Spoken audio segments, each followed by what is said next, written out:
to be a great environment. Last question, the toughest question. Oh. Why do you love real estate?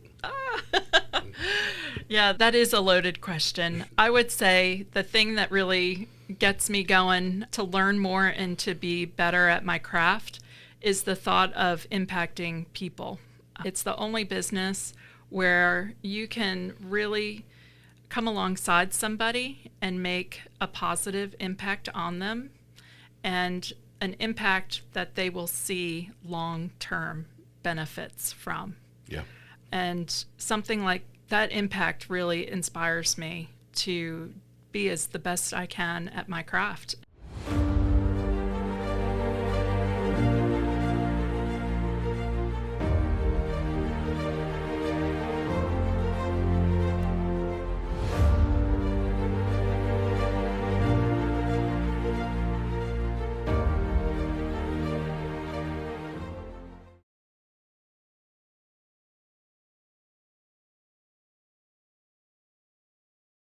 Hey, welcome back to the Real Estate Excellence Podcast. Between 2023 and 2025, tens of thousands of agents have walked away from the business. My guest today did the opposite. She opened her own brokerage in St. Johns County right in the middle of a rate crisis and went on to sell the 6 highest priced homes in Durbin Crossing history.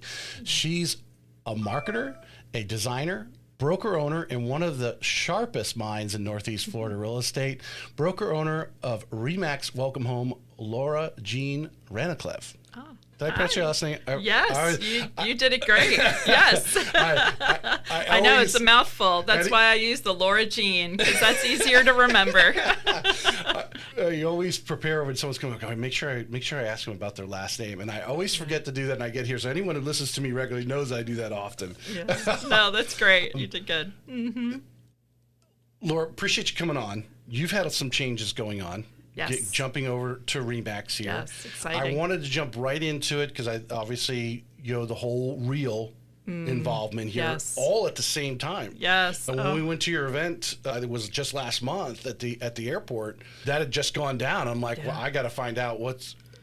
So tell us a little bit, your decision to choose REMAX, and then was Real in the picture when you were initially started this conversation? No, not at all. We were completely surprised. We had no idea. I was talking to REMAX as early as January of last year, and investigating, learning the system, seeing what their technology is. AI and technology is a big topic for us nowadays.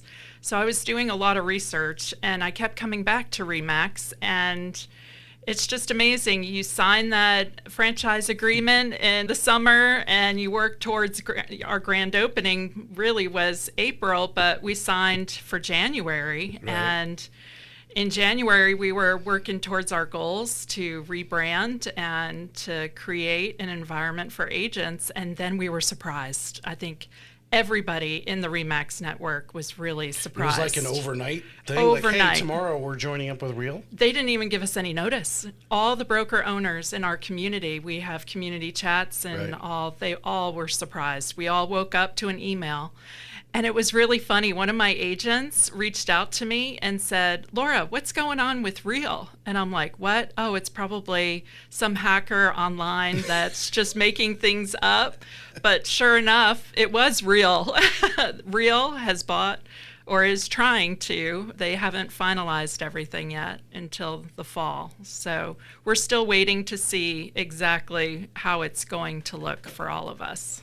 Well, I know Real's built on a platform of technology. I mean, that's really the founder's background is technology. Yes. And having grown up in this business, and listeners, you've heard me before. I started at what is now Rocket, was Quicken Loans, and they 20 years ago, and even at that time, they saw themselves as a technology company that did mortgages, because he's very well diversified in different businesses and so forth, and revitalizing Detroit and all that kind of stuff. But that's really where a lot of industry, real estate is going that way. Yeah. And we were talking a little bit before the show, just a little bit of how agents have, was some are doing some video, and then the others don't know what they're doing, and so forth.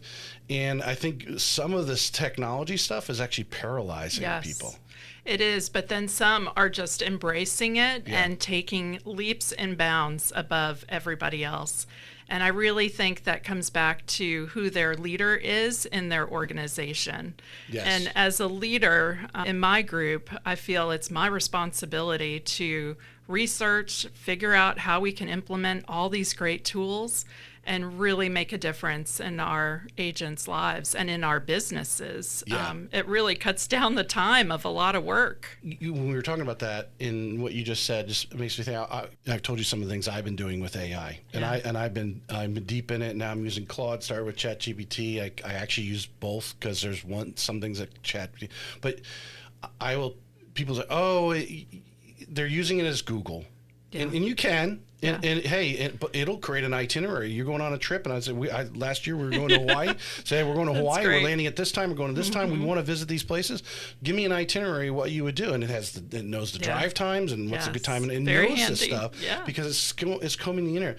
But there's so much it can do, and I will recommend anyone out there right now that if you're like, AI, and you're not diving into it, get on YouTube. Yes. Look up ChatGPT and LinkedIn, or I showed you just a few minutes ago. I'm using Claude to analyze my YouTube page with a Chrome extension. I'm like, I'm 55 years old. I'll be 56 here in a couple of weeks. Yes. I'm like, but you have to embrace it. And I'm going to tell you right now, I want my son to start a club at his high school, an AI club, and I'll bring in speakers for them or bring them in remotely or whatever, because your kids need to get on it and how they can use it as a tool. And here, and not to go on to a too much of a tangent, some people are like, oh, you don't have to think. It makes you think more. Absolutely. It makes you think deeper. How much further can I go? You ask it one more question. What if we did this? How do we do that? And you're finding out things that you normally wouldn't ask about. And if you would have asked me what's the one thing that motivates me right now, I would say AI. Mm-hmm. Spending time on it as much as I am, asking questions and investigating and look into this further. What's this? What's that? Using all these prompts, it really gets to know your personality, and then it's amazing the ideas that come back, and it just spurs on more conversation and more digging. I think too many naysayers stop at the first response. Yeah. They Google. Or they do the pictures, right? Make a caricature of me. I do use it every day to create some great marketing pictures. Yes. I've been I was talking to it about my business, and it was saying, well, how are you been acquiring? And I'm actually having a verbal conversation with it. I'll put it on while I'm driving and have a conversation with it. Absolutely. And it was asking me, well, what's some of the agents that you've started doing business with recently? How did you get them? Well, they had a problem with the loan they had. They said, well, that's your angle. Go after that for the next few weeks.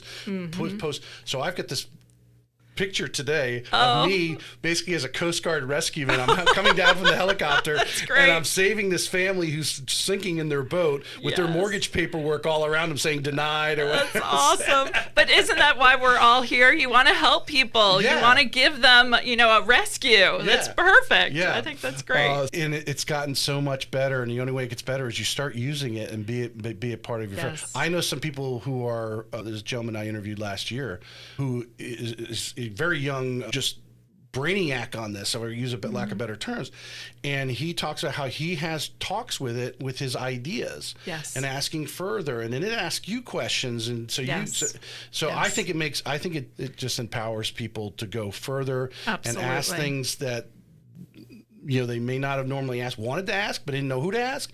Well, ask ChatGPT or Claude or Grok or whatever. Even the resources to find out. I mean, how do you find out all this information? ChatGPT can just give you a long list of information, and you can research and investigate it further. You can't trust it 100%, but it is pretty trustworthy. It's like I think it said, you give it a math problem, it doesn't know 2 + 2 is 4. It evaluates the internet and comes up with a consensus that 2 + 2 is 4.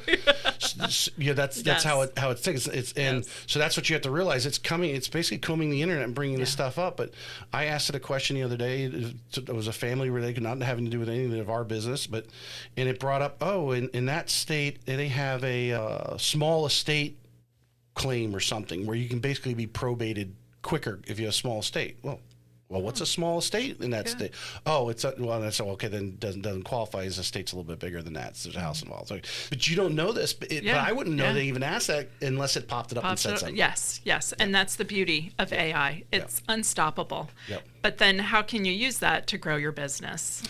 That's the biggest. Let's piece. dig in. What are some of the things that you're working on, you're studying right now, or maybe you're actually actively using it for in your business? Well, currently, right now, we've developed a whole marketing company within our real estate brokerage. We are definitely fine-tuning it and developing as we go, but right now, marketing for realtors is so much more than just a single post or one video on a home. Yeah.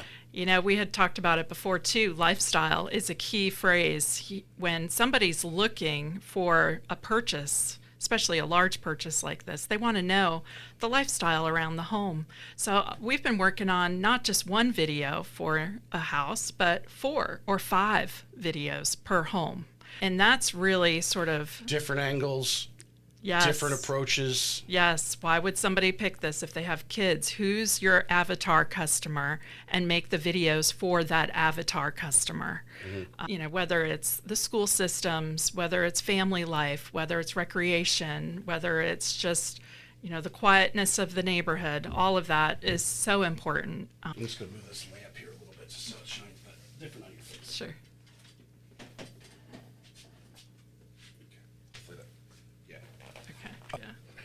I had Craig Kinchelow. He's over in Miami, not Miami, Tampa.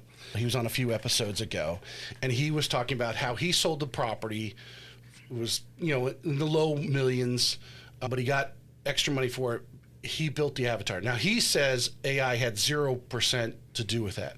Mm-hmm. Now, Craig's been in the business 25 years, so he's knows the neighborhood really well. He's treaded that path. He knows what's going on. He knows the questions. He is like AI. When you're a newer agent, you don't have his 25 years of experience to rely back on. So when you're trying to find, hey, what's the avatar? Or, I was born in New York. Right. Me too. Yeah. So, if you weren't born in New York, you may not understand New Yorkers. Right. Okay. Right. They're different. Yeah. They are a different breed, but there are wonderful people. Yes. And to have that chat, that, hey, if someone from New York was moving down here, someone moving from Westchester County or Long Island or whatever, Nassau County, or moving down here from Queens, what are the type of things? I think a lot of people here, I know my wife, she's from Jacksonville. The highway's moving in, we got right through the middle of St. John's County, so the expressway. But people from Queens, they're used to that. Yes. They're used to be able to reach out and touch their neighbor next door. They don't have that same biases that say we would, being here in Jacksonville for 20 years plus. Yes, exactly. Yes. And so you have to have that conversation and then say, okay, help me work out a marketing plan. How would I do? You have that conversation and it just starts to help you start to ask the next question, and it digs deep. Yes, and that's where, being a leader in my organization, I really pride myself on spending time with my agents. I love helping them with their marketing plans. I love helping them with contracts or anything with that, of course, but I think the true specialty of what I bring to the table is I'm a marketer. I started my career being a marketer for Ralph Lauren jewelry in New York City. And the tools and resources that I've sort of established there, I just brought into the real estate environment. And, having our own marketing company within our REMAX Welcome Home is so much more than just flyers and brochures and postcards nowadays. Yes. And I think, I don't know where, I do want to go back to why you got into real estate. We're going to get there in a minute because we're going to go on this marketing thing because I think this is important. Yeah. This is why real is attractive. Yes. To some places. I know my wife's at Compass, so she tells me what's going on. They're a technology-driven, situation there. That the best brokerages right now realize what is it. They're actually asking the question, what is it the agents need? Yes. Now you're running your own franchise now. Yes. How important is it for you to stay out in front of the agents and to continue add value, because obviously retention is part of your success. You're going to recruit an agent, you want to keep them to bear fruit. What are some of the things, obviously the marketing piece, but what are some of the other things that are agents needing right now as far as from their leadership, from their brokerage, that continues to add value and why they want to stay with a certain... I think being a leader that's involved, a leader that leads by example, is very important. There's so many broker owners in our market that sit in an office building that are not involved in the everyday life of a realtor. Yeah. They're sales associate at all. They don't know what's going on. They don't know what they're experiencing. They don't know what their hard days look like because they've lost touch. And that's something I never want to do, is lose touch with what the agents in my office are feeling. And a lot of them right now, they just want somebody to take care of the marketing for them. They all know that they need it, but Laura, can you handle that for me? Absolutely. So that's what our goal is to develop systems and programs so that we can plug and play. And I use myself as an example. I'm the one going out doing crazy videos on restaurants and highlighting Durban Pavilion and talking about new listings and neighborhoods, because I want to lead by example. If I have success with the video that I'm doing, I can replicate that for my agent and encourage them to do the same.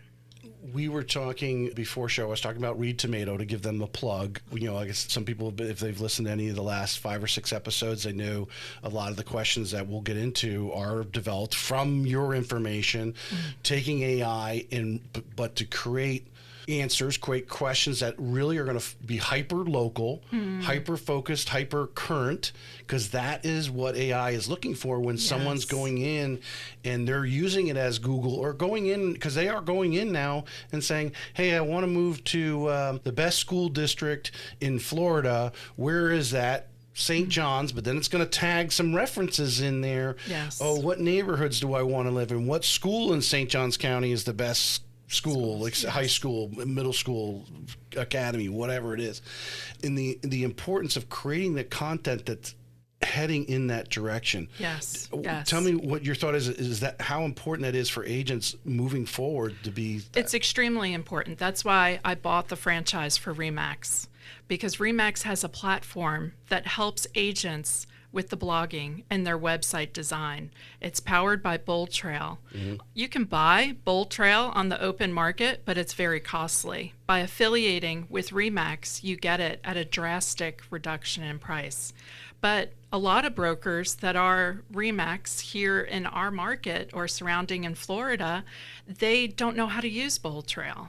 So by coming into this market and really promoting what that technology is and the power of blogging, a lot of folks don't even know that you can have your own blog right there on your own platform.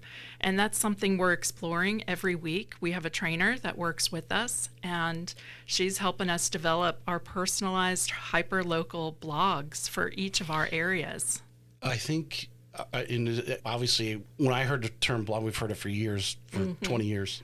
Plus, I like a blog. Like you don't even pay attention to it. Yeah, you're like, who looks up a blog? And it's not. It's actually now coming of age, and that's where I think a lot of people. Well, blogging was so 20 years ago. Well, blogging's back because AI. AI's number one resource right now is Reddit. Yes, they're going on there and they're reading the blogs, and you go back to your marketing in the website. So you're in line with what I was talking about with my friend Jim Cronin with Reed Tomato. Is if you really want to be effective, tagging on to just the broker's website, REMAXWelcomeHome.com, I think is your, just tagging on there and having your static page. That's not enough. You're just wasting your time with that. It's not enough. Yeah. And we supply a great Bold Trail website for all of our agents, but if you're not going to use the tools that it can do,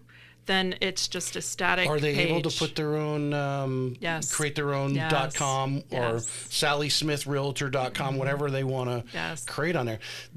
I think there is, because of how fast things are happening. We talked about that a little bit. Said it very fast. But you have the social media craze. But if you are not, if you are not a video person, you're not doing you want to pay the videographer for the fancy, you could spend half as much money and have someone create really AI hyper-focused blogging and just post this stuff on your website. Now, if you are doing video too, you need to be posting that on your website as well as your YouTube page. But you need to be creating those cross links and all that traffic going on. That cross link is so important. And that's what gets me so excited is that I've seen agents come in and have nothing, starting from scratch, and then their business is evolving and changing.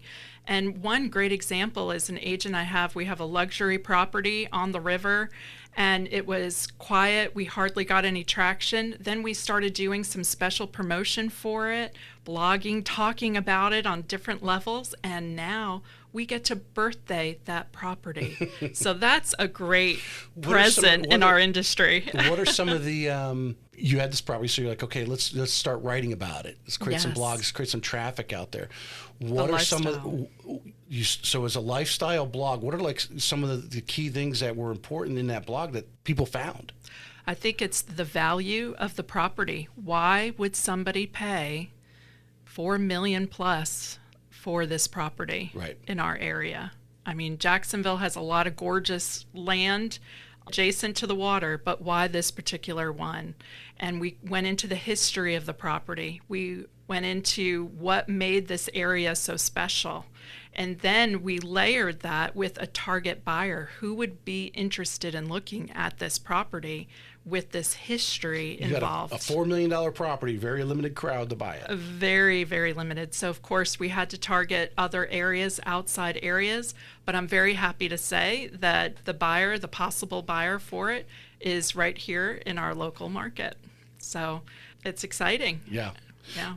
If you go on right now, everyone says, you see these ads, or hey, go on and see who the best realtor is in your area or whatever, and see what AI says, but go on like you're a buyer who doesn't know a real estate agent, doesn't know the area, or ask a general like, hey, what about Julian Creek Plantation? I hear that's a great place to live. Tell me about it.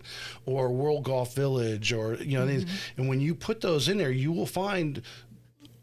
Especially, I think the Google Gemini does it best because it will give you its AI version and it has its little websites that it's citing from. Yes. And you will find that majority of the things it's citing from are blogs. Yes, blogs and Reddit, like you said. Yep. It's amazing. I never really thought too much about Reddit. My son looks at it all the time, so it kind of got my attention. And, you need to be on all platforms. And anyone with some practice can write blogs. Yes. Because AI will do it for you. Oh, yeah. AI is a great tool. You can put in SEO words and, create the mood, sophisticated, professional, sort of tone in your voice. And you can go on and be very specific with it. Or you can hire someone at Reed Tomato, their hot take engine, and Jim Cronin, as I'm going to introduce Laura too, to help create highly focused AI-generated from a professional, just like you'd hire a professional to do your video or even your website to make sure it's set up properly. How do you have your blog that's going to be hyper-focused and get the AI searches going? Absolutely. So very important. Let's jump into how did you end up getting into real estate? Because obviously you said you were in New York, you were working for Ralph Lauren. Yeah, loved my career. My husband got a job transfer, and he was traveling all the time, all over the world. And our kids were getting older, so he was given an opportunity to move down here by one of the major banks in town. And they brought us here and gave him a great position. And for him, it was a quality of life change. Instead of being on a train, if you know the New York City lifestyle, we lived in Westchester County. He would get up at... I was born in Peekskill. Oh, my goodness. Born in Mount Kisco. Okay, yes. Yes. So we know the area well. Yeah. So that area, you're constantly thinking about Metro North and getting on the train line. He would commute about an hour and a half each way to work. by train. And of course, there's always things that happen, weather, strikes, different things that come up in New York. So it was taxing, plus his travel. Here, he could drive to work and our kids could have a nice family lifestyle. He could be home for dinner. He could be home for dinner. Yeah. And he could be involved in their sports, because if anybody knows my husband, it's all about sports. So very important for us as a family. We're a Christian family, so that means a lot. We want to be involved in our community and really be a foundation for our family. And, with that, I was a stay-at-home mom when we first came here, and I was looking around like, where are all the other stay-at-home moms? I guess in my area, there just weren't many. And I remember asking my husband, do you mind if I go get my real estate license? I need to be around people. I'm a very people-oriented person. I love people, and I have a lot of energy, so I'm always reaching or finding something. Was it something you had thought about for a period of time about real estate, or you just kind of saw something like, that looks interesting? Yeah, I always loved design, marketing. Sort of gave me those design juices, but I think most important to me is interior decorating, staging, all of those things that go with home. So that drew me to real estate and home. And I wanted to help people find the right home, because I had such a great experience finding our home here in St. John's. So it kind of just led me to think about real estate. But, I really didn't have any prior experience. I was an assistant for an agent in New York, and it looked fun. So I figured, I'll try it. So you knew you had some working knowledge of what goes on. All right. So you jump in. Now you got your license. You sign up with your first brokerage. How did you choose your first brokerage? I just went by what was popular in New York. I picked a big box that was popular in New York that I knew. I felt comfortable with the brand. And that brand here in this market went through a lot of change. A lot of owners sort of changed hands along the way. So that's really how I just picked it, just randomly. Bringing the marketing piece into what you just said, the brand piece, in today's world with the technology and so forth, how much of it is, the Keller Williams or the REMAX or Compass, or, how much is it actually that versus the actual agent themselves when it comes to the customer choosing? It's truly the agent themselves. I've been with another big box. I've been with virtual organizations like EXP, and then now I bought REMAX. I was an independent too, so I feel like I have a nice little mixture of experience. And being an independent agent, you can only go so far. You do need that brand awareness from people coming into our market. If you're just selling in our hyperlocal area, it doesn't matter what brand you're with. But if you're really looking to have your customers come from other areas, then that brand just gives you credibility. It helps with the technology. They have the resources. Like I said before, I was looking to buy all these resources for my agents, and it just got too costly.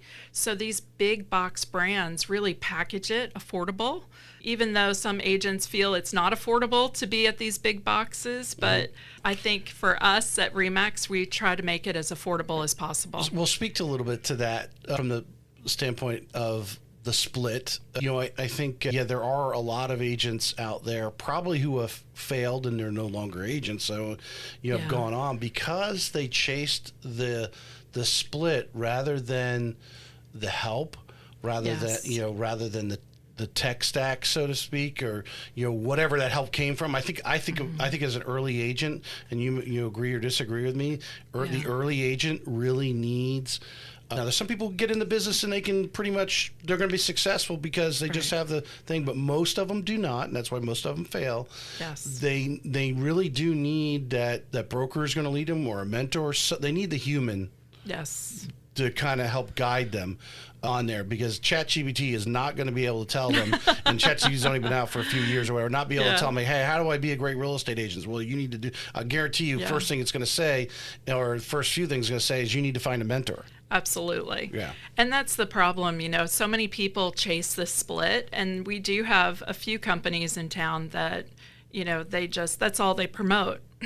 is their split. Yeah. But there's so much more to our business than that. And that's why we've sort of developed a commission plan that is very, I say, competitive with those 100%. I say we're 100% at REMAX Welcome Home. We do have a franchise fee of 5%. And we do have a monthly fee, but that monthly fee is your technology. And how I label it is that's your storefront. You want people to come into your store and look around, and that is your website. So if you don't have a storefront, how can people come and look around and get to know you? Well, if you're out there footloose and fancy free, who's out there? I mean, large corporations have entire departments that are out there analyzing what is the best technology, what's the best CRM, they've done this research, and then obviously then they're negotiated on an enterprise level, so the actual cost of it's less than you doing it yourself. Right. So that has cost to it. Yes. And that's part of, I think a lot of people get in, they see the check that the title company cuts you after the closing, and they're not actually analyzing, hey, I have business expenses. There's a cost of doing business. Now, where can I generate more business? And I think obviously part of your coaching, I imagine now, and you've understood what do you do best and what do you need to leave to the marketing team. Exactly. We can't wear every hat. Yeah. And that's where a lot of realtors go wrong. They're wearing the hat of a transaction coordinator, the marketer, the stager, the designer, just the buyer's agent taking them all around, the seller's agent, and the marriage counselor. Yes, there's just too much that we have to juggle. And I think that's where teams have really been a great focus in our industry, to create a great environment in our company to help people grow teams, because we can't all wear multiple hats. There are a few outlander people out there, that can wear all the hats, but the majority of realtors that I've met, they need help, they need guidance, and that's what we try to bring to them. I know I've appreciated my mentors along the way, and I always think back to them. One of them has passed away, but another one is with me in my referral company now. Mm-hmm. And I always appreciate the loving care that she gave me when I was starting out. So I always try to think back to that. And then how can I be that for somebody else? For agents that are out there right now, whether they're just getting into the business, thinking about getting in the business, or maybe they've been in the business 2 or 3 years and they've just been treading water, and maybe they might even be considering, like, hey, do I need to find something else to do? The importance of finding the place that they fit, because you've worked for different brokerages, you've been with EXP. Yes.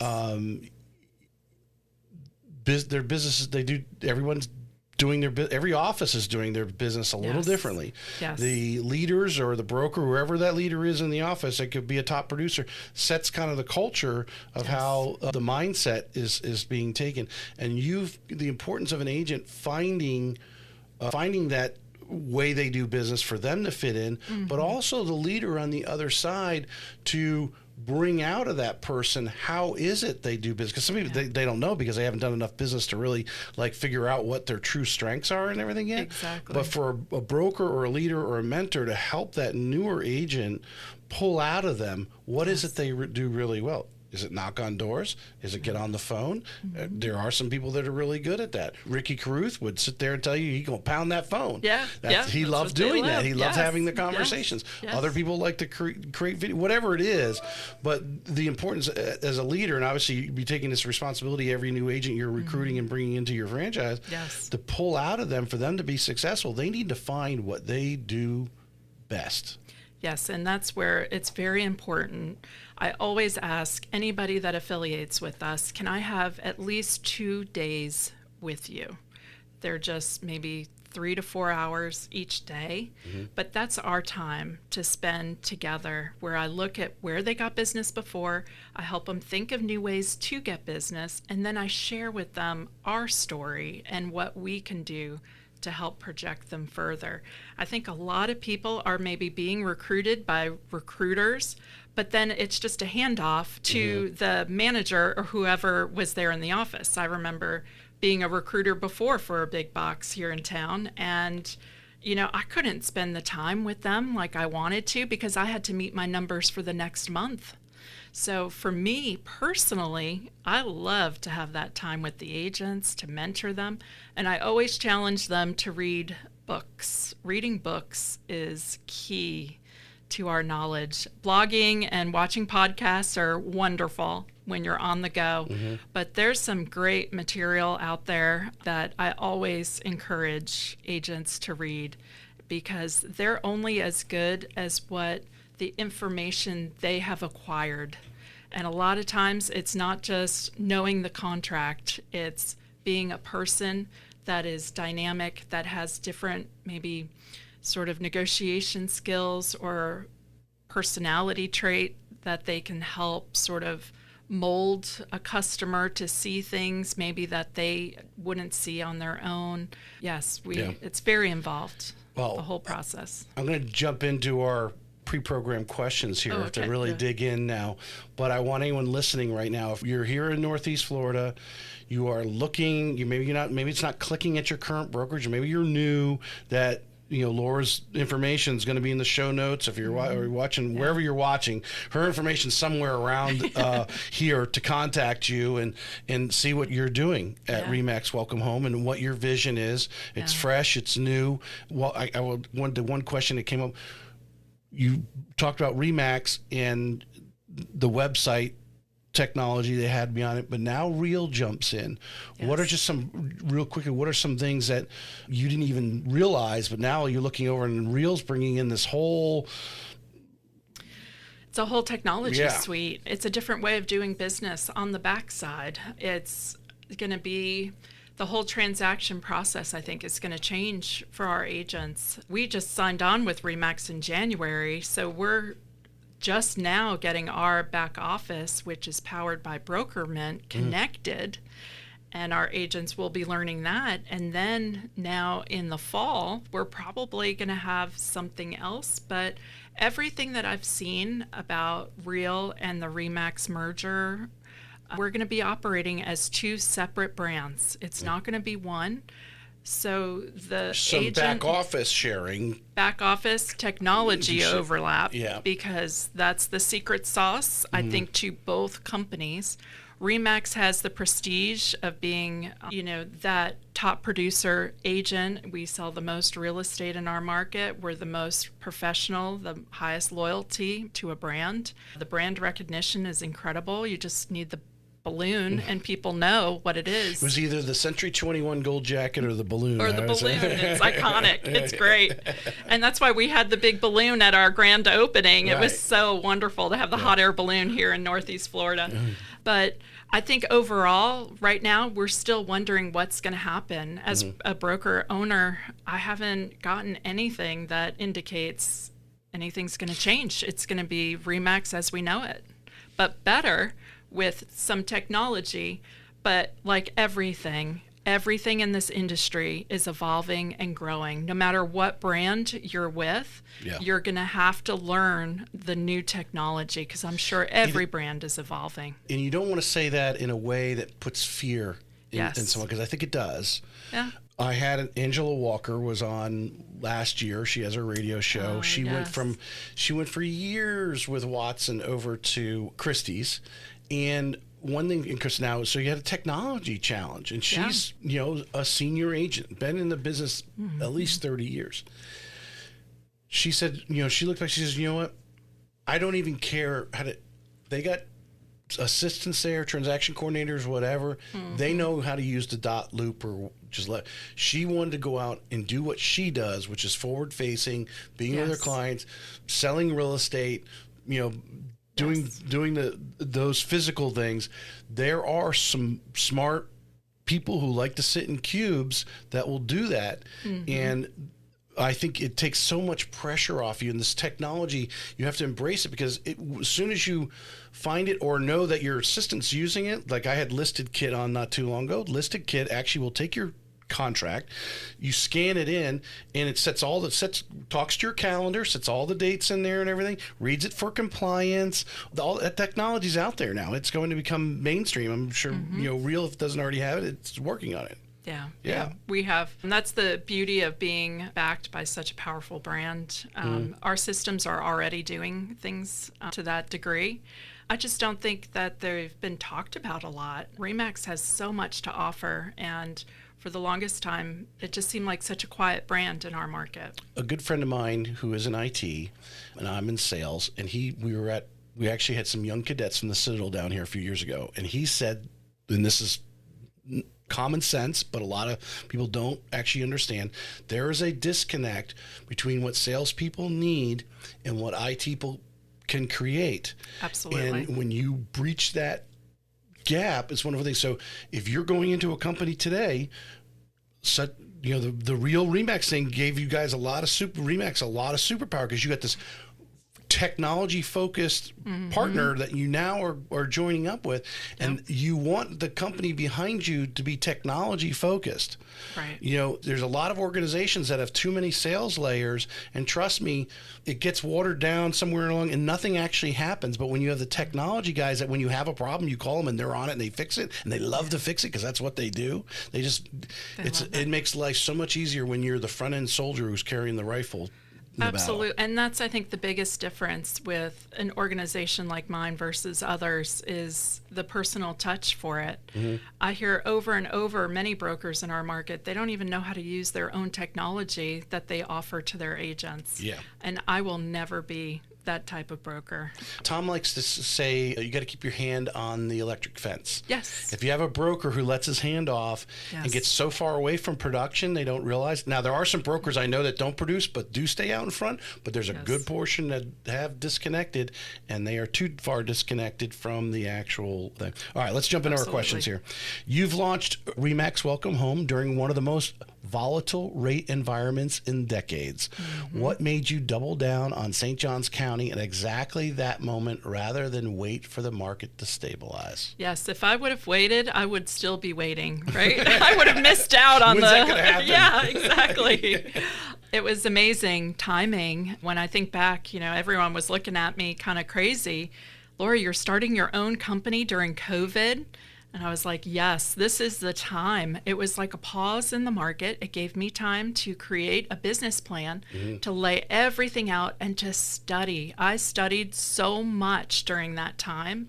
And I think that's the big difference, is I was able to create something when everybody was just, watching Netflix or hanging out, right? Yeah. I was just, working continually during that time and took advantage of it. And then, now the rates, who knows, what's going to happen to come, right? It's like buying a home right now. I think you would agree, it might be one of the questions here, because I didn't go through every single one of them, all the great questions. Yeah. One of the, is it the right time to buy? Well, yeah. The rates are high, but I can refinance. That whole marry the house, date the rate type of thing is so true right now, because rates are high and people are going, I'm going to wait till rates go down.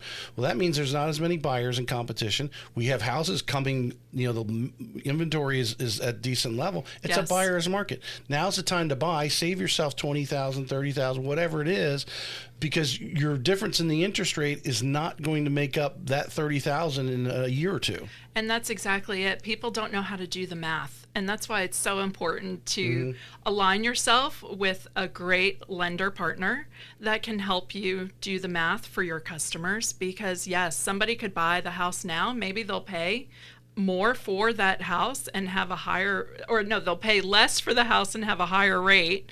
But I remember back during COVID days, I had 16 offers on one house. And that truly happened multiple times. So people, yes, they had a lower interest rate then, but they were paying way over price and too much competition. How many buyers did you have at that time that got frustrated because they got beat out? Oh, and everybody was so happy. They had buyers all over the place. Yeah. But they couldn't service them. They couldn't get them in a house because of losing out on these multiple offers. Yeah. So I would much rather have this environment now, because I have hope that these mortgage rates will be coming down, but not down to the 2% of years ago. I think that is a time long past, but I'm not a mortgage professional. Well, we kept it there for too long. We didn't have to do it. It's just, obviously, as any administration doing, keep buying the mortgage-backed securities because everybody's happy. Yeah. And not realizing that the pain that the situation that we're in now, it's not catastrophic, but it's definitely slowed things down. Everyone, hey, well, yesterday it was like this. That's everyone only remembers what happened there. But that's why I love our area that we're in. I mean, you got to look beyond the rate and the price of the home. You got to look at the lifestyle and why people pick our area. Over and over again, I get calls. Oh, I need to be This next question actually leads into that. Okay. You've sold the top 6 highest price homes in Durbin Crossing of all time.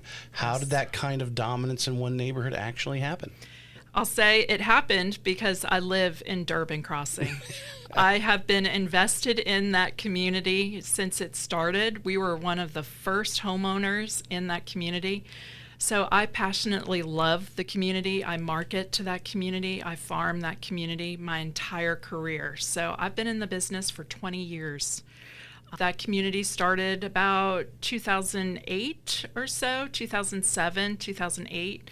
So I was just starting in real estate, and then that community started, and I've been there for the long haul. And I really think the consistency of marketing and the knowledge of the neighborhood helped.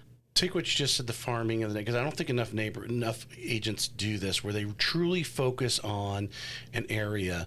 And I mean, there's, if we're talking about St. Johns County, St. Johns, Florida, St. Augustine, that area, for those listeners that we're talking about, a lot of subdivisions, obviously a lot of HOAs or CDD, but it's a planned urban development. Yes, constructed no matter how you slice and it. you could have a few hundred homes in a neighborhood to thousands of homes like Julian Creek, which is also broken up into subdivisions underneath that whole umbrella. But to truly focus and become an expert, and if you are getting a high percentage of homes that are, you can make a very good living off several subdivisions that are all within walking distance of your home. And that's the beauty of it, is that I don't have to drive far.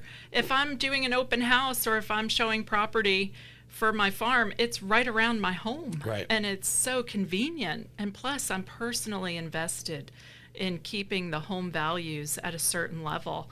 And I think that's why I've pushed so hard for these higher priced values, because I'm just not going to negotiate and give up on on what the seller's going to net. Right. I want the most for them because it's going to help everybody involved. What's your top 1 or 2 farming techniques? Are you a postcard person? What are a couple things that you do that you're bringing, obviously, to REMAX Welcome Home, that you're coaching into the agents when it comes to farming? The biggest thing I would say is my item of value from Brian Buffini. I'm a Brian Buffini girl. That's another reason why I chose the REMAX brand.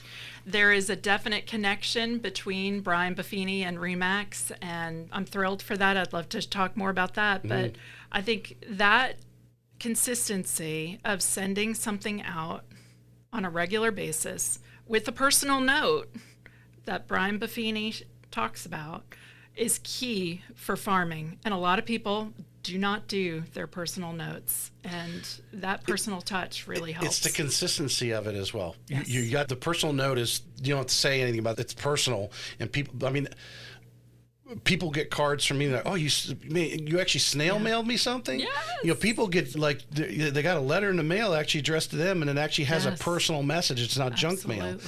So that has its own thing.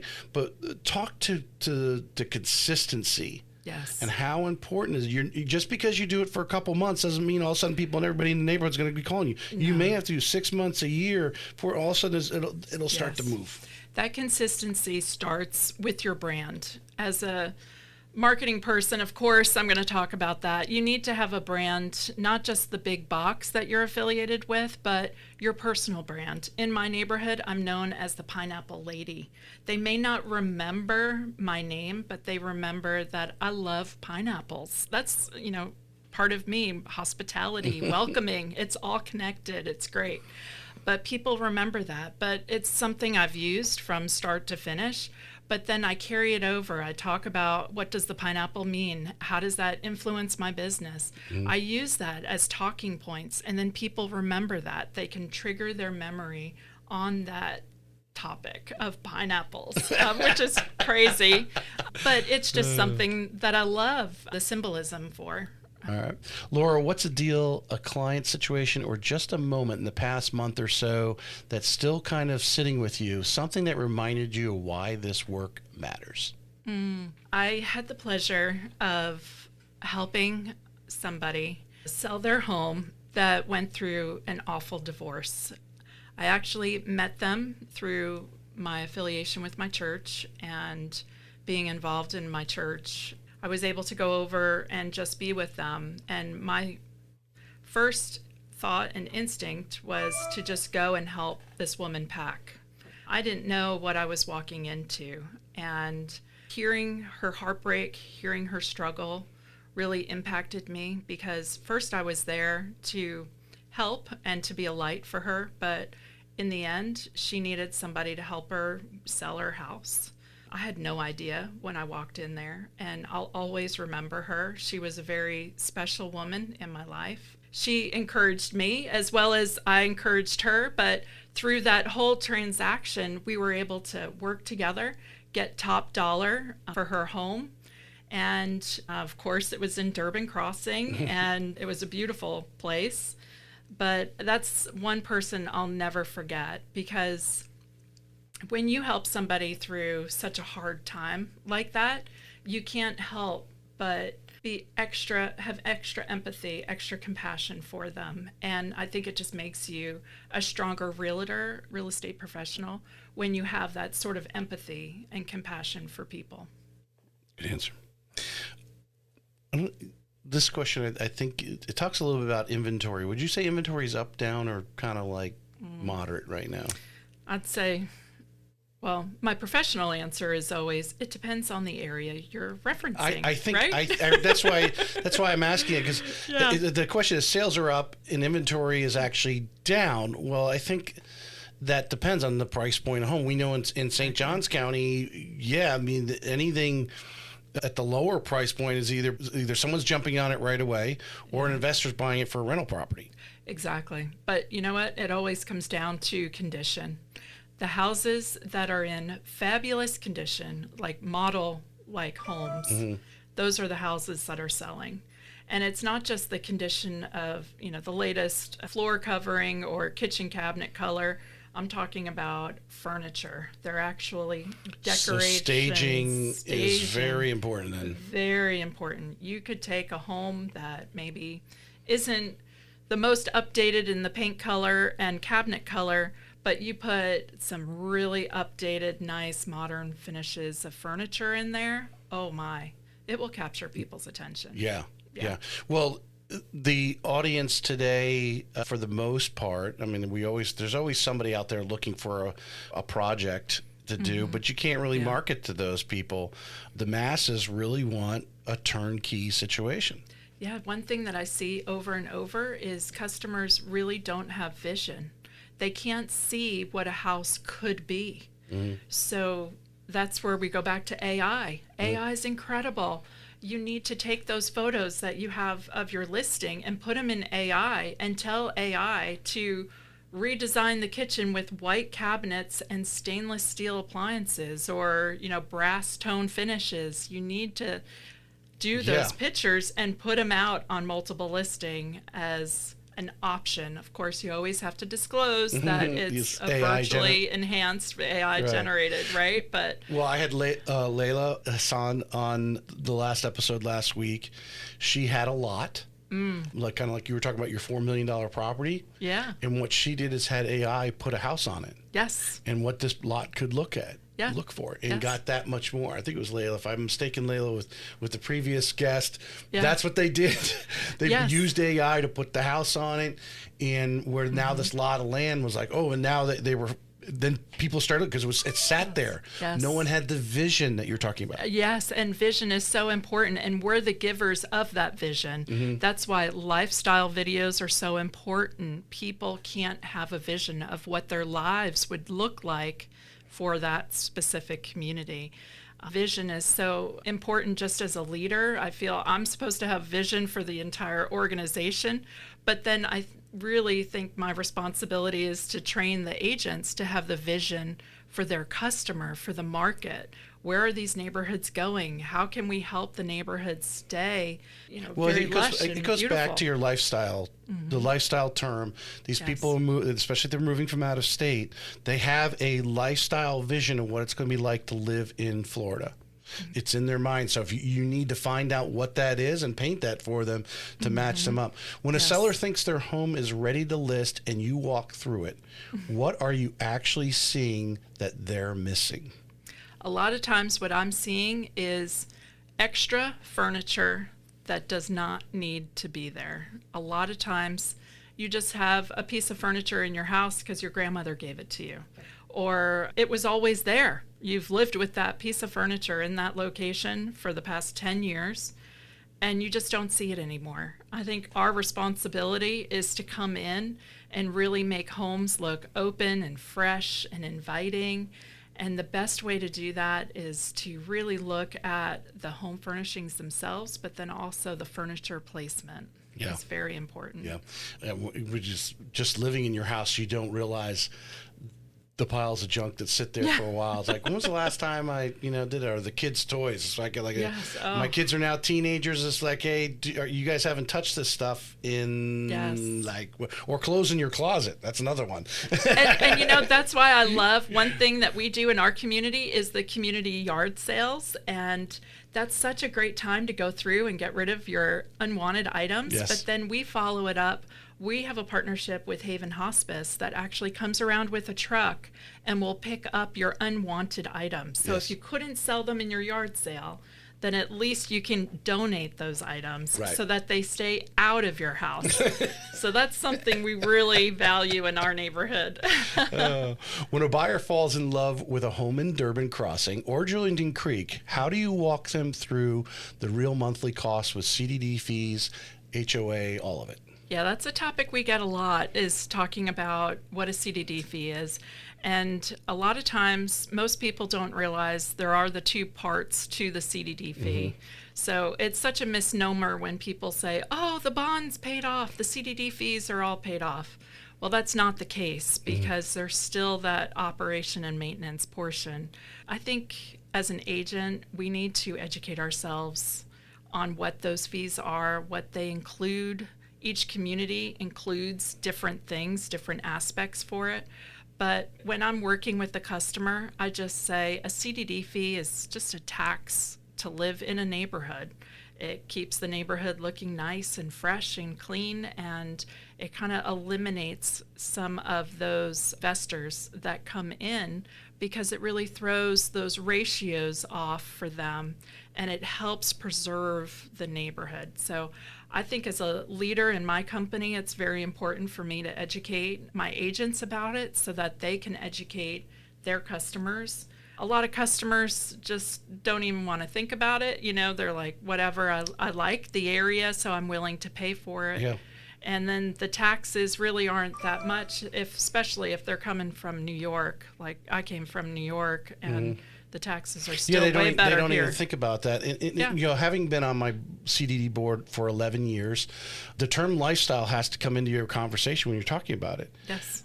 The CDD generally comes with some sort of lifestyle amenity. Yes. Whether it's a big splash pad or multiple splash pads like out in Nocatee, or just a pool and recreation area, tennis courts and so forth. Those things have costs. The county does not pay for those down here. Exactly. Now, I don't know, there's probably some county tennis courts, I think, on a racetrack. Yes, there are. St. Johns County has parks you can, around. but if you want them in your home where you can drive your golf cart to it costs money. So your community needs to pay those. The great thing I like about CDDs, and I'm not a fan of HOAs. Generally, in most cases, HOAs are not that much, but if your HOA is trying to run a pool and all these other amenities like a CDD, the CDD is collected with your taxes. Yes. So if you don't pay it, your taxes are not paid. Yes. And so there's going to be 100% collection eventually on it. Yes. Or an HOA, they could have to foreclose on you and all this other type of stuff. So yes. You know your community is financially sound with a properly run CDD, and it's in the sunshine law and all that kind of stuff. So there's, but what I really want to say is, when you're talking about community development districts, the CDD, it's a lifestyle. Yes, that's you want golf carts, you want the pool, you want the tennis courts, yes. the fields, whatever it is that community's offering. Yes, somebody has to pay for that, and as a homeowner, they're all paid by lot size. Mm-hmm. So if you want a larger lot, you're paying a little bit more. Mm-hmm. I mean, it's reasonable. It makes sense. So the best is if you can find, a pie-shaped lot that you're little road frontage, yes, exactly. Yes. Well, but the great thing about it too, and because you're focused on St. Johns County, but anywhere is there's CDD communities.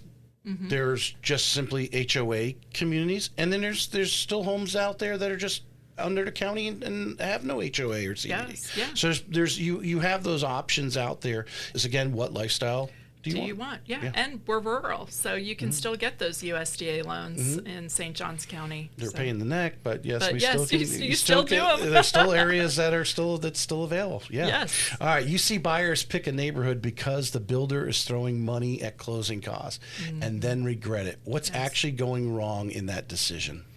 Well, it's the immediate gratification of it, I think. They're not looking long term.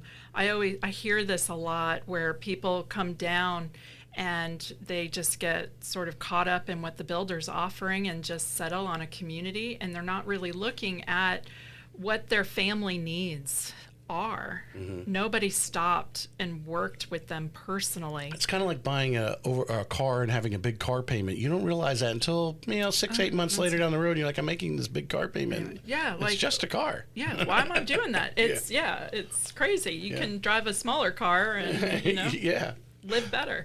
And that's how it is with these homes. The builders attract so many people, but those reps are working for the builder. They're not working for that family.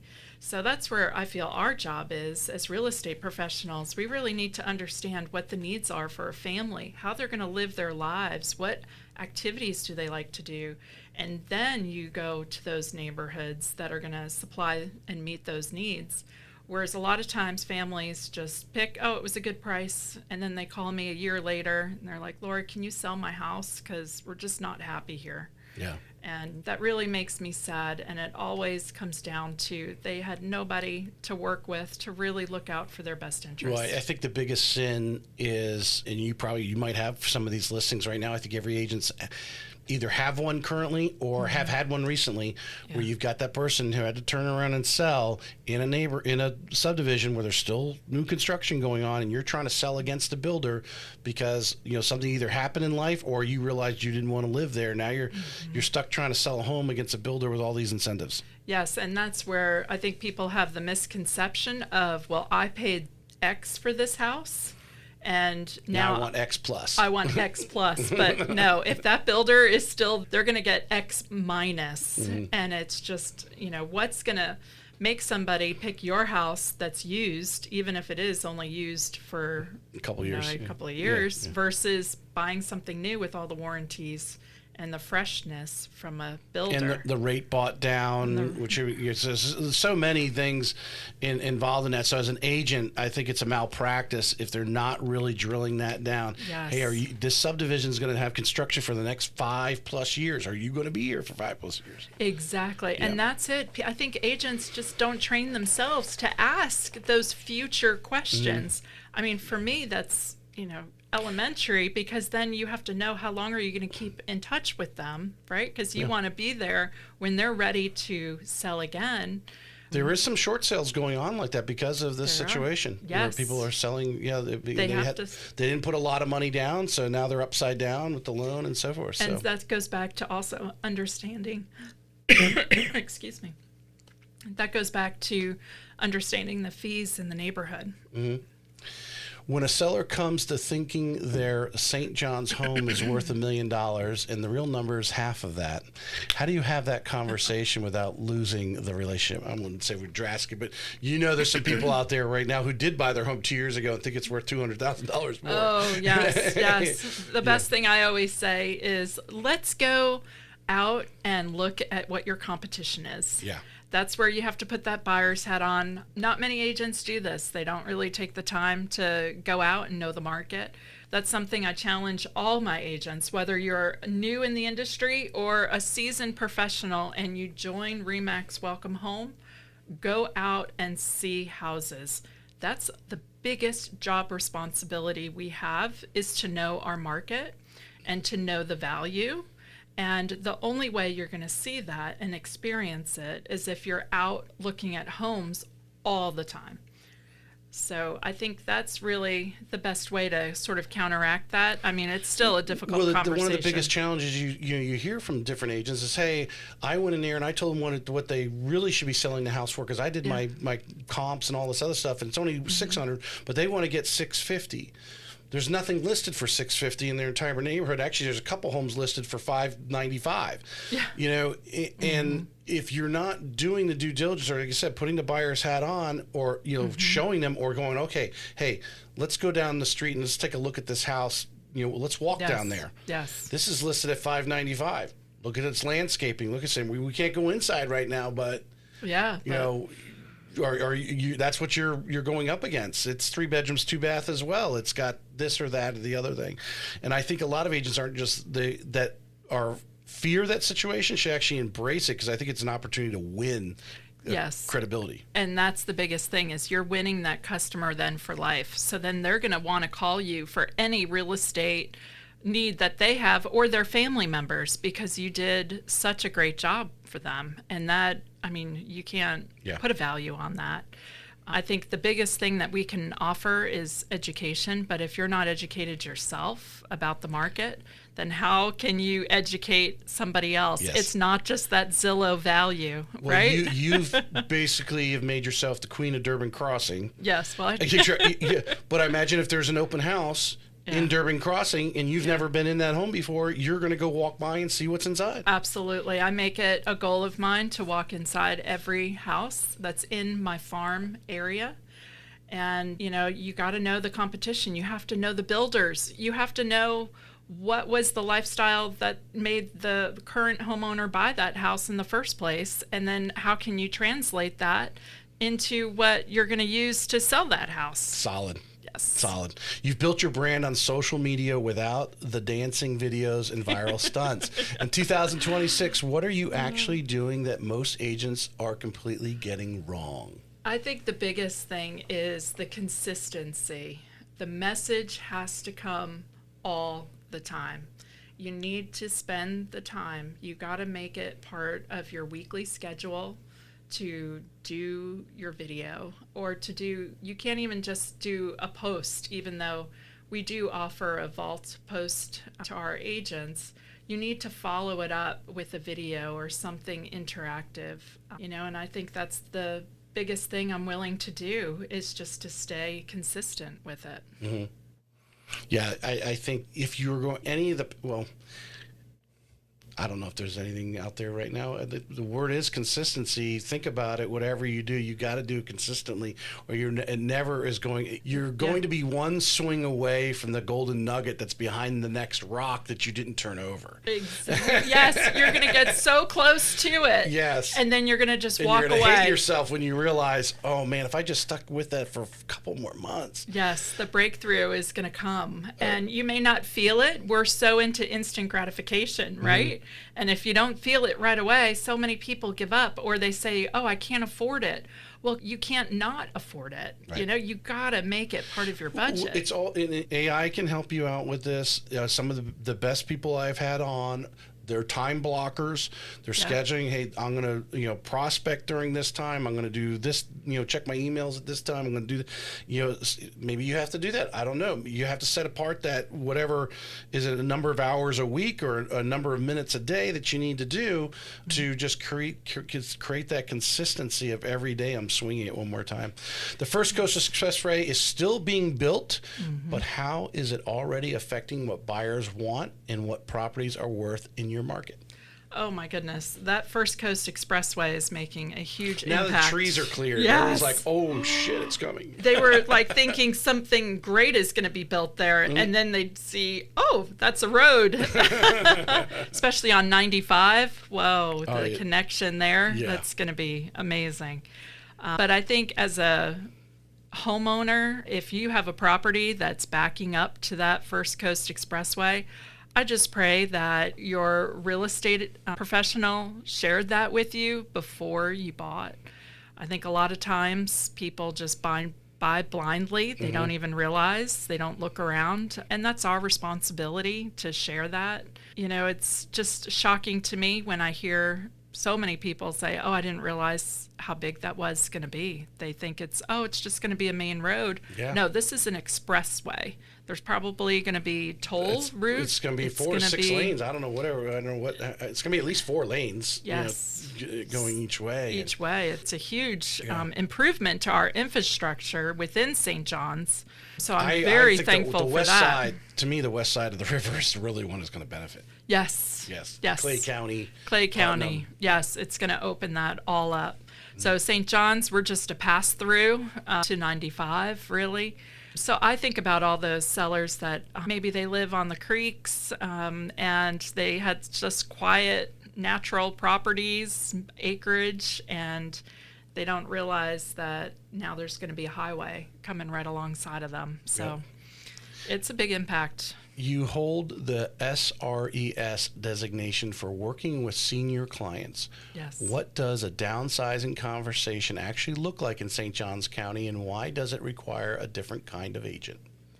Well, I think it does require a different agent, because that agent needs to be very empathetic to the situation that senior has. It's very hard when you get to that point in your life to realize, oh, I can't take care of this bigger house that I've had, or I can't maintain it anymore. Can't get up the stairs. Can't even get up the front walk. There could be a variety of things going on there. So I think by being an SRES, it's taught us really how to show empathy and to give us the resources that we need to connect people to professionals that can help find the best assisted living care for them. Or maybe it's just me showing them a smaller 1-story home. Maybe that's all they need for right now. But I always consider, what's the resale going to be when they do make that purchase? And that's a forward-thinking sort of statement, because a lot of times agents just want that sale. They don't really care where it is. But that's, again, the empathy that I'm going to have for that customer, knowing they're probably going to have to sell this in the next 4 or so years, if not sooner. If they're at that stage, If they're at that stage, are they going to be able to get their value back out again? So that's the positive side of it is that some of them actually have a lot of cash. Yeah, and they can buy whatever they want, so it's not difficult. And that's the happy cases, those I love too, because they're excited for their new lifestyle. They'll have more freedom, less responsibility, living closer to family. It's all part of it. That's typically the reason why they want to live in Durban or in the areas that we live in. But I love the senior population. I had a great relationship with my grandparents, and I just would want somebody to be there for them if I couldn't be. And that's what I try to be for the sort of population. When a family relocates to St. Johns County from out of state, what's the mistake you see them make almost every time, and how do you stop it? I think the biggest mistake is thinking a school is going to be the major deciding factor for them. We're very spoiled here in St. Johns County. We have a lot of top-rated schools, but unfortunately, our population is growing so fast, zoning changes. So you make this big purchase for this house because it's zoned for a certain school that you want to attend, and then the zoning changes, and then you're upset. But St. Johns County does have an incredible academy system. If they're a freshman or sophomore, they can go to any high school they want to. They can apply to an academy, and the parent has to drive the student to those academies. Or by the time they're junior or senior, hopefully they're driving themselves. They can drive themselves. You don't want to make that drive, I'm telling you. Exactly. I personally did it. My daughter wanted to go to Bartram Trail High School. We were zoned for Creekside High School, and I just did a carpool with some friends, and those first 2 years went by really fast, and then she drove herself to school, and it worked out.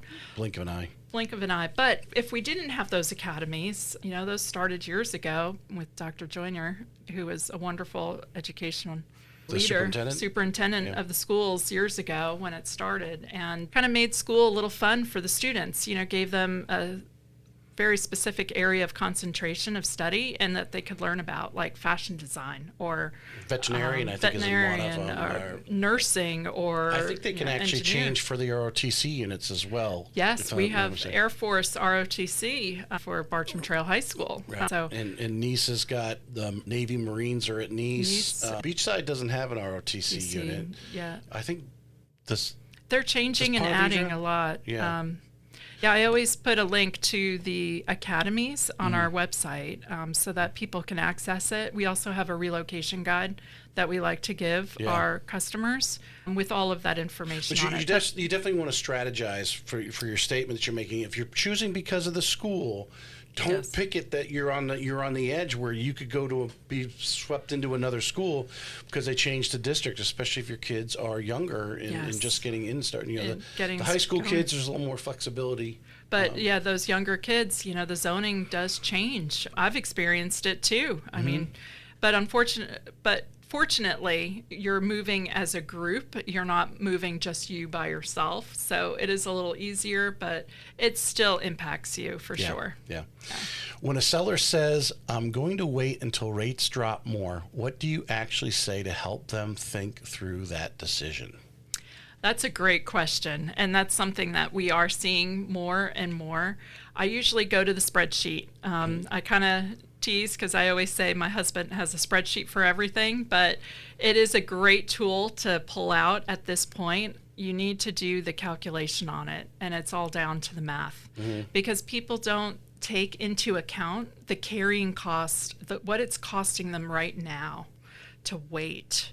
Where are you living? Are you paying rent? Are you paying for extra drive, more gas? There's so many factors into it by waiting that you have to add that all up, put it on a spreadsheet, and then look at it. And that's where, like a great lender like yourself, you can come alongside us and help educate that customer, because that's really and what there's it one is. thing that's not on the spreadsheet, and that is emotions. Yeah. Because, maybe you're not happy where you're at, whatever it is, because you do have to get up that much earlier to drive, or you don't get home until late, or and then now you have your place.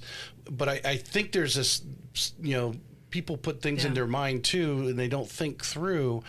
There is just as many people sitting on the sidelines right now as you, thinking the same thing. Oh, when rates drop, I'll buy. Yes. But the problem is, because our area, we're such a unique area that's under demand. Yes. We're in Florida, but we're also in Northeast Florida, where we have a huge white-collar financial hub that we've become. Yep. And those jobs are there. So there's an attractiveness. Companies are moving in. They're moving in people. Obviously, the military's here as well. So there's a general demand on housing. So if rates drop, that demand goes up higher. Yes. Not only from people locally who might be renting to go to buy, but from people who are waiting outside of the state to come. And I don't think we talk about your quality of life very much, right? It's more than just the numbers of it all. It's like you said, it's like, how much stress is this putting on me or my family by not being in the area where I ultimately want to be. Or kids coming of age that you do want to get them in the St. Johns County schools, and you're over this other area of somewhere else that the schools aren't so great, but you're waiting, you're waiting. You're going to continue to wait. Yep. And that's it. But you got to get in the game. And that's what I say to everybody. Get in the game. What are you waiting for? Because then, yes, maybe you pay a little bit more right now, but St. Johns County, you will see it again in a few years. Yep. If you hold the CLHMS designation and you've set price records in Durbin Crossing, what does selling luxury in St. Johns County actually require that a standard listing approach simply doesn't deliver? What does CLHMS stand for? Certified Luxury Marketing Home Marketing Specialist. Okay. Yes. So what's special about luxury homes in St. Johns County? I think it's, again, that clientele who you're talking to. It's not just a casual buyer that maybe isn't as educated. Usually those folks are very educated in the process, so you have to know when you're talking to them, it's at a higher level. They've had conversations with AI. They've been searching online. They know, They know who you are. Yes. They know if you've done a goofy video over a restaurant or not, right? Probably looked up your background check, too. Exactly. Yes. All those things, But most importantly, I think it's realizing that you have to be at the top of your game. You have to have a certain knowledge set going into those conversations.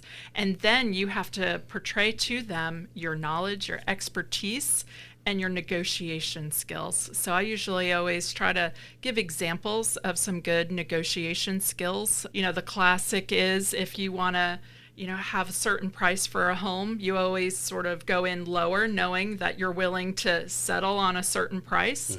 A lot of times some of the newer agents just go in at that particular price. Even people in the higher price points, they still want you to negotiate and get a good deal for them. And I think even more importantly, it's for that type of buyer, your negotiation skills really come into play. How important is it? I can guarantee if I was a fly in the wall to a lot of these conversations that agents have, when you are going, okay, hey, what do we want to offer on this price? And to really strategize an ABC plan, like, hey, okay, here's what I would say. We ask them for this. Maybe we get some seller concessions. Maybe we're going a little bit lower in the price point, and obviously attract some sort of counter to get to that medium, which is where you ideally think things are going to happen. I always ask the customer, what must you have? What would be nice to have, and what would be spectacular. And I always try to get that spectacular. It doesn't always happen. It's been pretty rough out there, but I definitely try to create those list of items. It's more than just the price point and the closing date. Maybe it's some furniture pieces. Maybe it's some golf cart or a boat. I've had crazy scenarios come along. Yeah. And you just don't know what's important to people until you have those questions and answers and conversations with them. So. That was such a great answer. In what you're basically, because you have to be thinking, and I'm sure you've learned this, you've been in the business long enough.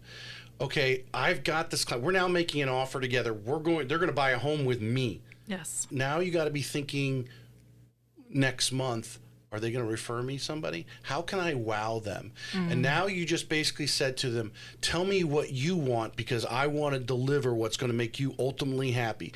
Yes. You're okay here, but you're going to be super happy here, and I'm going to try to get there. So let's see if we can strategize to get you to super happy. If we fall a little bit short, but right there it just says you're going to bat for them. Yes, and that's the key. Yeah. You have to be willing to put it all out there for them, because not many people out there are going a little bit above. We all, it's our human nature, want to take the easiest road. You don't want to go through too much effort for anything. But if you do that little bit of extra, you are extraordinary. And that's the impact you want to make when you're working with these, especially high-end luxury buyers, is you want to be going that little bit extra, even a lot more extra. Something they didn't expect. Yep. And it could take shape All right. to be a great environment. Last question, the toughest question. Oh. Why do you love real estate? Yeah, that is a loaded question. I would say the thing that really gets me going to learn more and to be better at my craft is the thought of impacting people. It's the only business where you can really come alongside somebody and make a positive impact on them, and an impact that they will see long-term benefits from. Yeah. And something like that impact really inspires me to be as the best I can at my craft. And a lot of times, most agents just don't focus on that, and it's something that I try to focus on as much as I can. You get paid for what you do, and you can make a good living, but the ultimate satisfaction is several months down the road, you get a referral from them. Yeah. Sometimes they're giving you a referral while you're in the middle of the transaction. What a yes, I must be doing all the right things. That's the real high. And that's the excitement of it all is, oh my, they valued what I'm bringing to the table and they're rewarding me right away. Right. And that's key. Yeah.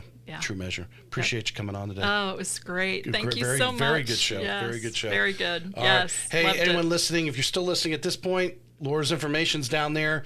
Check out her brokerage. Have a conversation with her. I'm sure she'll have a cup of coffee or take you out to lunch and chat about joining REMAX. Welcome home. I love it. Thank you so much. Thank you.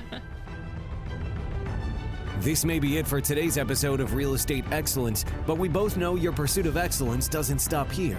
To connect with the best of the best and really take your skills to the next level, join our community by visiting TracyHayesPodcast.com, where you'll meet more like-minded individuals looking to expand their inner circle and their personal experience. That's available at TracyHayesPodcast.com.